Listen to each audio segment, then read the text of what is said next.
एक बार की बात है, एक औरत अपने घर में अकेले रहती थी। उसका एक बेटा था। उसकी माँ ने अपने बेटे को कुछ साल पहले अलविदा किया था। वो अपने बेटे को शहर में भेज रही थी पढ़ने के लिए, और अब कई साल हो चुके थे, 6-7 साल तो हो ही चुके होंगे।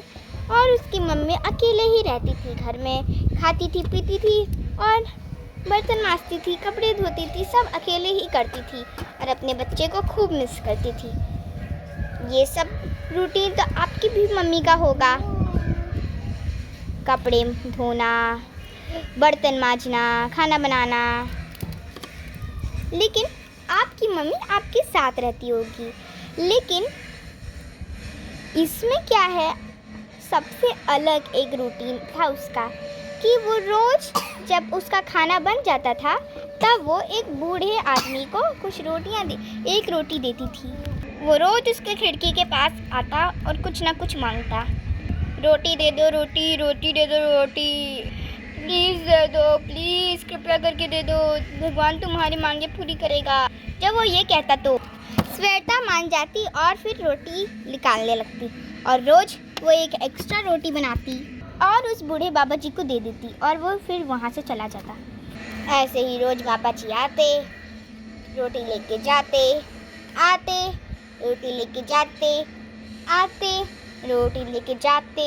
ऐसे ही कई साल बीत जाते हैं। एक दिन श्वेता मन में सोचती है, आज तो उस बूढ़े बाबा को रोटी नहीं दूंगी, मैं परेशान करके रख देते हैं। आज तो मैं उनकी रोटी में क्या करती हूँ, जहर डाल देती हूँ। और वो जब जहर डाली रही होती है उस रोटी में, तभी उसके दिल से एक आवाज़ आती है। पता नहीं कैसी आवाज़, लेकिन उसके शरीर से ही आती है। श्वेता, तुम क्या कर रही हो? तुम तो एक भली औरत हो, तुम्हें ये सब चीज़ें नहीं करनी चाहिए। ऐसा मत करो श्वेता, ऐसा मत करो। ये सब किसकी आवाज़ थी? लगता है मेरे अंदर से आवाज़ें आ रही हैं। मेरी आत्मा कह रही है कि ऐसा नहीं करना चाहिए। तो मैं क्या करती हूँ, नहीं करती हूँ, जाने देती हूँ। और मैं रोटी अच्छा से रोटी घी लगा के देती हूँ आज उनको। ये लीजिए बूढ़े बाबा जी, आ गए बूढ़े बाबा जी। शुक्रिया बेटा, आज घी भी लगी है रोटी में। हाँ, लीजिए लीजिए, ठीक है। आज तो मेरा मूड अच्छा था इसलिए मैंने घी डाल दिया। अच्छा ठीक है, आप जाइए, अब मुझे काम है। ओके, मुझे बर्तन भी मांजने हैं। ठीक है ठीक है।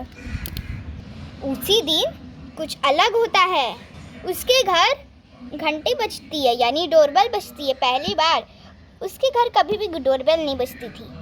और क्योंकि वो एक घने जंगल में रहती थी, इसीलिए उसका कोई पड़ोसन या फिर पड़ोसी नहीं था। इसीलिए उसने आज तक कभी भी अपनी डोरबेल की घंटी नहीं सुनी।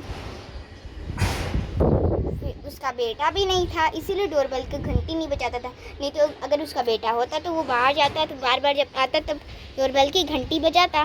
लेकिन उसका बेटा नहीं था। लेकिन आज जब डोरबेल की घंटी बजती है, श्वेता मन में सोचती है, अरे कौन आया रे? चलो अच्छा, मैं चल के देखती हूँ। और फिर वो जाती है। कौन आया? क्या?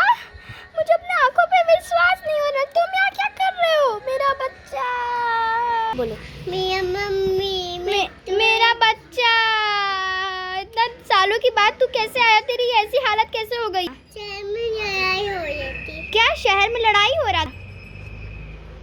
मैं बाबा जी का घर रुक गई थी। क्या तुम बाबा जी के घर में रुक गए थे? कहीं वो ही बाबा जी तो नहीं? भगवान आपका बहुत बहुत ज़्यादा शुक्रिया है। अच्छा वो मैंने उस रोटी में जहर नहीं मिलाई। मेरा बच्चा आज मुझे सही सलामत मिल गया।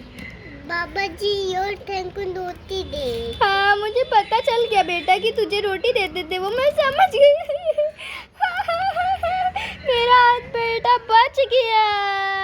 अब मैं तुझे कभी भी अपने से दूर नहीं करूँगी।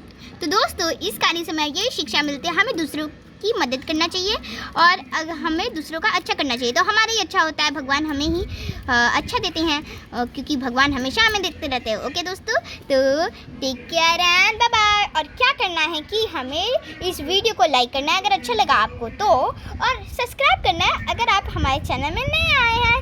तो टेक केयर एंड बाय।